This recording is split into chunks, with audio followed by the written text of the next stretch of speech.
Storm narrowly escapes the accusations of FBI agent Fabi and uncovers the real reason behind her arrest. An immense power emits from Storm's home, and the agents want it all for themselves. But they leave empty-handed thanks to the long game played by Storm and company.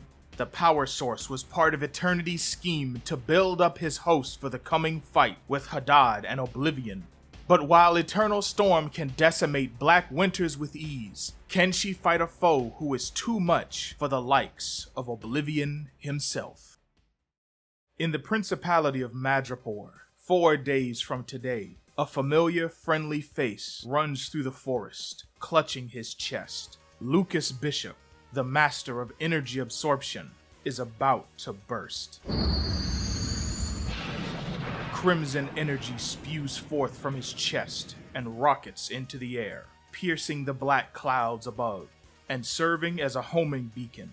The reason why will become known soon, but first we must retreat back to the present, where Storm is accompanied by Maggot and Manifold, conducting a recovery and cleanup mission in space. The Avengers have discovered a new planet, but NASA's view of this new planet is being obstructed by this thing that floats in the middle of space. Their job is simple: to get rid of it.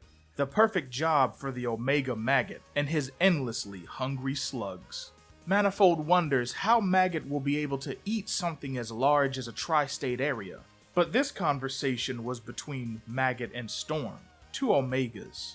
And while Eden's vast teleportation powers allow him to fold the universe to his will, he's still no Omega. And so he leaves the devouring of rotten kaiju space flesh to his broad-shouldered comrade.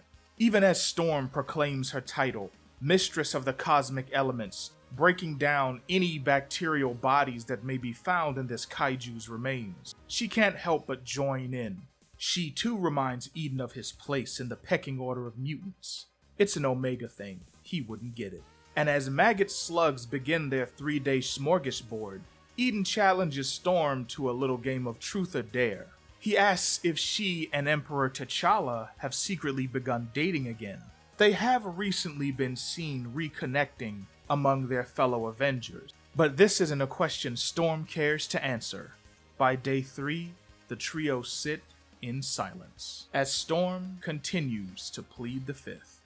Elsewhere, in Orun, the realm of the Orishas, Shango sits and contemplates. His mighty crystal tower overlooks majestic long-necked birds, ritualistic statues, and white clouds as far as the eye can see. But despite all of this splendor, Shango is not content. He knows who lurks in the shadows, whose eyes illuminate said shadows as lightning erupts from them, igniting her ritual war paint as she makes herself known. Maybe if he had slept with his eyes open like Storm had warned him to, he wouldn't wake up feeling so uneasy. But Shango is not one to give in to fear. He looks to the Earth Storm Goddess, assuring her that her confidence is the folly of youth. Thin trails of lightning stretch out from his palm and bring his war axe to him. With a butterfly twist, he leaps through the air, body unbound and unclothed, as if to further taunt and humiliate Storm, who is adorned in her vibranium war armor. Shango is prepared to re-educate Storm in the new. He opens the fight with a hurl of lightning, which Storm easily blocks. The lightning simply travels around her, refusing to do her harm. She stands her ground and makes her position clear. Shango came to her homeworld, conjured an anomaly that claimed innocent life, initiated an ambush on her and her teammate unprovoked, and in order to survive, she had to cut her hair. Storm slams her trident down into Shango's sanctified palace floor, calling forth solar-radiated lightning, forming a cage around the two storm gods, and ensuring that there can be no escape. But Shango is not one known to retreat, which is something that Storm planned on. Despite the immeasurable power that she wields today, Storm has lived a life of hardship, going all the way back to her youth on the mean streets of Cairo. as she broke into fortresses, enchanted caves, and so much more. Before she could topple titans with hurls of wind, she had trained her body and mind until every fiber of her being spasmed with pain.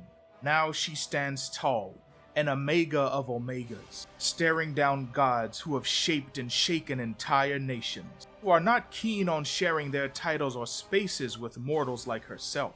Shango grits his teeth in an all-too-familiar way, as raw, godly energy seeps through the gaps in his mouth. Another electrified fire blast looms, as he prepares to teach Storm that she can't beat him alone. But Storm responds with a gentle parting of the lips, a subtle smile, and breathing of cool, icy air, for she knows just how wrong the Orisha is. A mighty titanic fist bursts through the wall. The fist of the Omega Maggot pummels Shango with immeasurable force. Once again, the Zulu brawler has proven that he's a master at killing two birds with one stone. That kaiju buffet was more than just a mission from NASA. It was a preparation for this very mission. Shango flies helplessly through the sky, getting one last dig in at Maggot before he flies over the horizon. Storm has indeed found use for the troll, as well as two mutant teleporters who can reach locations outside of our universe. For both Manifold and Gateway have made the Storm Sanctuary their new home. Their first job helped Storm reach a pocket dimension that would become the perfect prison cell for unruly and unwanted entities. And as he plummets into the depths of blackness, a void which stretches out beyond reason, even he can't help but admit that Storm played this very well. He comes to rest in a still silent realm which even he cannot escape from without help. But he won't be alone. Chak, the Mayan god of thunder and war, is already here. The trio return victorious to the Storm Sanctuary, just in time to see Bishop's beacon, and the tidings it brings make Storm stop in her tracks. Nearly 10,000 miles away, back in Madripoor, Bishop now sits, clothed in his X-Men attire, overlooking a familiar child, Jaden, the same mutant child who exploded in Oklahoma City with violent nuclear reactions at the onset of her powers. Bishop, the Master Absorber, has been tasked with overseeing her, for who else could take all that pent-up energy in this young child's body, absorb it within themselves, and then release it, all without harming himself or anyone else. This is not a cause for alarm, but celebration.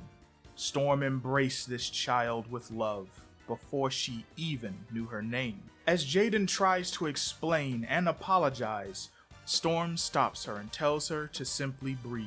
As she adorns Jaden's hair in a bun, she reassures her that they'll be able to relocate her without problem. But at that moment, this loving reunion is cut short by violence. Maggot and Manifold are swiftly cut down by an unseen force.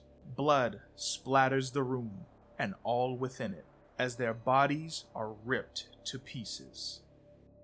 Far away, our resident FBI ne'er-do-wells reveal themselves to be the masters behind this plot. Agent Etienne is using her voodoo with lethal efficiency.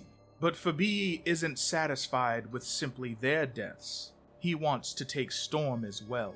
He knows this is the only chance he'll get to kill a god. The dark magic that Etienne wields is but one of many things that are worse than a god.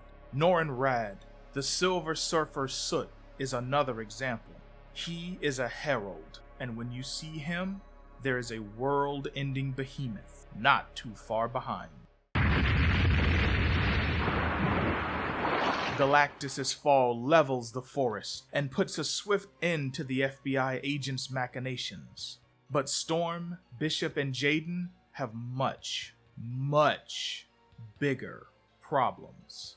As the sky parts in the most unnatural of ways, forming a diamond-shaped door for none other than infinity to walk through. The unknowable expansion of all reality has come, and she is looking for her brother, Eternity. In a future time, Galactus and the Silver Surfer were saved by Infinity, as a black winter sought to devour them. In exchange, she demanded answers. When they had no satisfying answer to give, she pummeled them within an inch of their lives. Still no answer. This leaves only one person in all of existence who would know. Aurora Monroe, the host of Eternity. There is a lot to like about this issue. I want to say that right out the gate. The banter between Manifold and Maggot, Infinity's intro at the end, finally coming back into contact with Jaden. Oh my gosh, I cannot tell you how long I've been waiting for this child to show back up. But all of that comes second to the fight, and I am two minds about it, so let's break that down. First, the pros. The fight wasn't at all what I expected.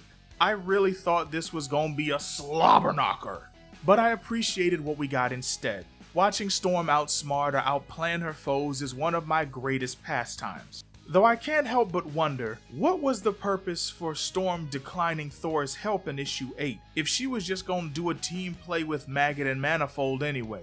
Maybe she felt like Thor would have too much oomph for what she had planned for these gods. I don't know. But I'm reminded of her words from the versatility speech during her fight with the Horseman War back during the Fall of X. Being an Omega, and being Storm really, is all about versatility. It's all about the tools that you have at your disposal, and we all know that Storm has many tools. So why would Storm need to pull a divine smackdown when she could trap Shango with her wits instead? I also really enjoyed Shango's dialogue. It was dripping with this sense of superiority over Storm that the entire Divine Quartet has shown. These are ageless, timeless beings, wrestling a mortal mutant who came from very humble beginnings. They also keep calling Storm out for retreating, which is fitting for these divine warriors. So I'm gonna enjoy watching Storm humble these guys. And now, for the cons, cause you know I got some.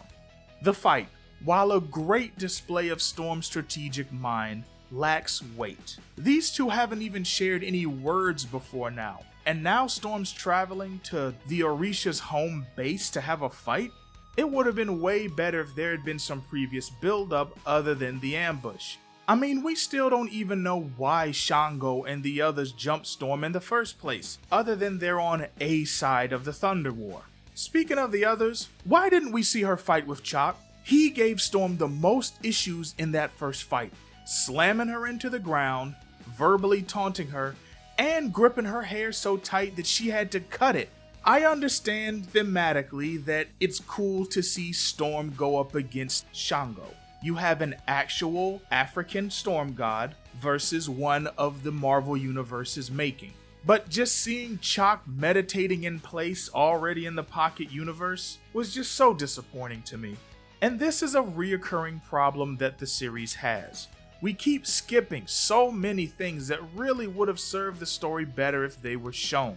I'm still holding out hope that this is gonna lead to something good, juicy, and enjoyable. But it does make the reading of each individual issue just a little frustrating. And it is not gonna ease up at all with issue 11. Eternity has left the universe to go get help from the one above all, who's the only one strong enough to handle Hadad. And all of this is leading to something that's gonna take things to an even higher level come October when we get Rogue Storm, part of the Age of Revelation event. But I'm gonna do a separate video on that because I have some theories on how Storm is gonna go from this to this. So chuck a lightning bolt at that notification bell so you know exactly when it drops. And then after you've done all that, you already know, click on this video right here to get some more Weather Witch goddessness in your life. And until next time, you better keep right on simping.